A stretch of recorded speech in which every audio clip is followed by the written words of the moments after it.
Bu Dr. Tifa, tadi kan sudah dilakukan gelar perkara khusus nih Bu. Tadi hasilnya bagaimana Bu?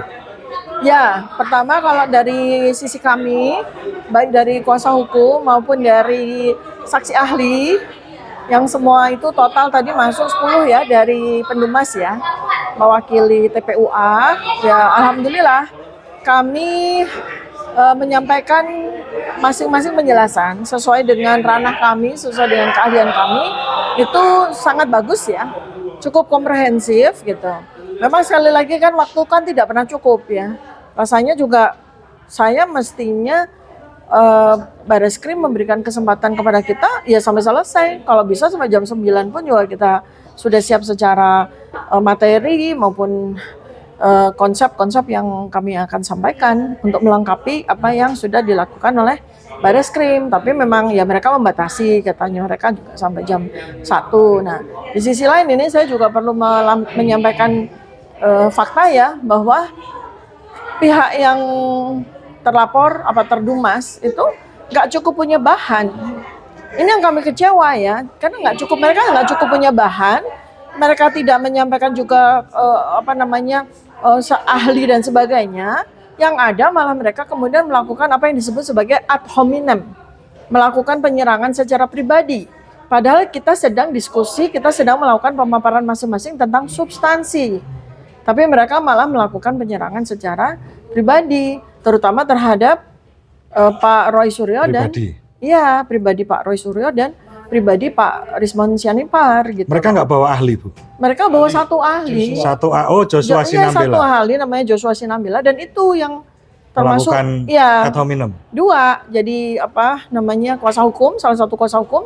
Kemudian Joshua Sinambela ini melakukan ad hominem. Iya. Nggak ada urusannya dengan penyerangan pribadi seharusnya. Iya. Nah itu indikasi saya berarti memang mereka tuh nggak punya bahan. Bu, mohon maaf. Gitu ya. Kemarin kan sudah digelar untuk keterangan dari Bareskrim, tetapi seperti ijazah kan ditampilkan. Apakah tadi juga menampilkan ijazah? Sama sekali. Justru karena kita juga melihat bahwa pimpinan sidang tadi sudah sampaikan bahwa kita maksimal sampai jam 13. Makanya kami langsung berpikir bahwa ya sudah kalau begitu, karena ini gelar perkara yang penting sekali secara waktu, maka kita sepakat untuk minta mana ijazah aslinya. Sebab kalau ijazah aslinya tidak dimunculkan di dalam gelar perkara ini, apa artinya gelar perkara ini? Kita hanya bicara ke sana kemari tanpa ada solusi, tanpa ada simpulan begitu. Dan tidak ada berkas ditunjukkan sama ijazah. sama sekali. Atau jadi berkas yang kemarin dipaparkan di Mabes Polri kemarin juga? Ya, paparan dari Bareskrim sendiri juga paparannya sudah kita semua tuh tahu.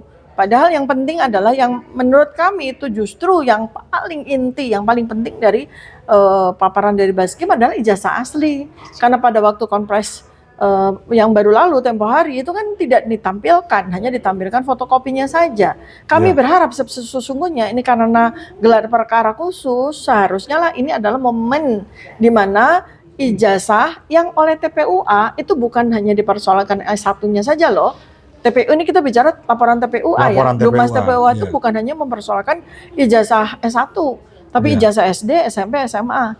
Jadi artinya kan kita berharap tadinya Bareskrim Wasisdik sudah memberikan kesempatan untuk gelar perkara khusus itu adalah saatnya menampilkan ijazah tersebut semua. Gitu. Tapi kan ternyata tidak ada sama sekali gitu. Seperti itu. Terima kasih. Sama-sama. Ya.